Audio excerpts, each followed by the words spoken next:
We're going to fill in our unit circle. Hopefully this is a review concept. Unit circle meaning the radius is 1. We're going to look at a 45, 45, 90 triangle. And in a triangle like this, there's a relationship between the sides where the legs are identical and the hypotenuse is equal to x squared root of 2. So these two sides here would be equal to 1 over the square root of 2. And we could write coordinates for this point up here as 1 over square root 2, comma 1 over square root 2. Now, the IB book doesn't require you to have these fractions in rationalized form. You might be more used to seeing these written as a square root of 2 over 2 though. Remember also that the x-coordinate is the cosine of an angle theta, and the y-coordinate is the sine of an angle theta. So the cosine of 45 is 1 over square root of 2, and the sine of 45 is also 1 over the square root of 2. And this could be reflected into any other quadrant. For instance, if I come over here into the second quadrant and look at a similar angle from the x-axis, here's that 45 degree, that's our reference angle, we've called it before. The cosine here is just negative 1 over square root of 2. The sine is still 1 over the square root of 2. It's up the same amount. For a 30, 60, 90 triangle, there's a relationship here as well, where this is x, this side is 2x, and this is x square root of 3. So that means that the y-coordinate here would be 1/2. The x-coordinate would be the square root of 3 over 2. Again, cosine and sine.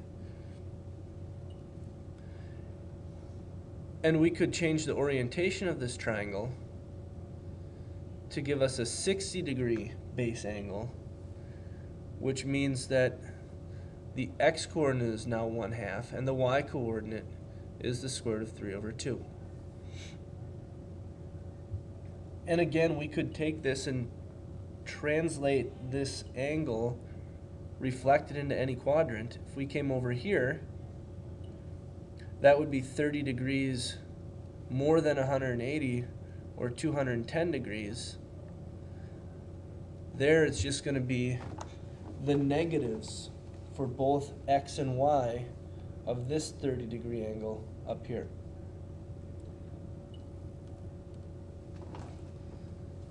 So we can fill in ordered pairs for all of these. We just did the 30, 45, and 60 degree.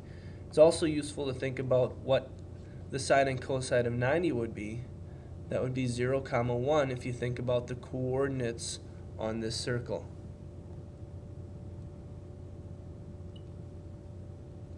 And for 0 degrees, also 360 degrees, cosine is 1, sine is 0.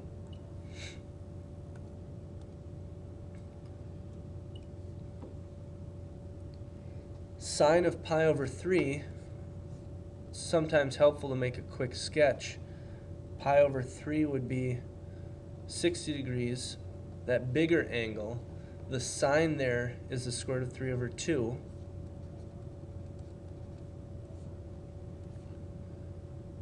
Five pi over 6, that would be just a little bit shy of 180 degrees. So that's looking at a 30-degree reference angle, a reference angle of pi over 6, and the cosine there is negative square root of 3 over 2. And now it's just a matter of simplifying. This is equal to negative 12.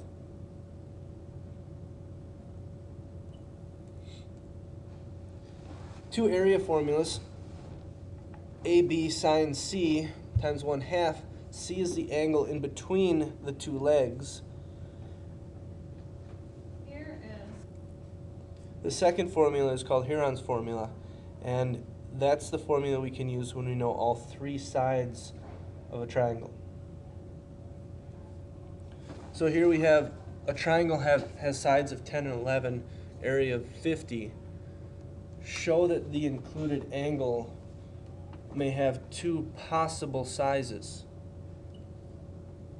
So the area is 50 equals 1/2 times 10 times 11.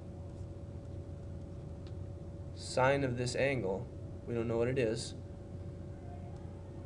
So 50 equals 55 sine C. So the sine of angle C is going to be 10 over 11. Now we're going to take the inverse sine of both sides. And in degrees to 2 decimal places, we get 65.38 degrees.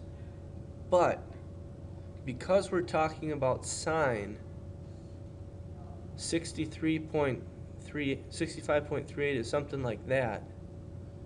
There's angle C, but there's another angle that has the same sine value right here. And the way we can get that is we could also say that C could be 180 minus 65.38.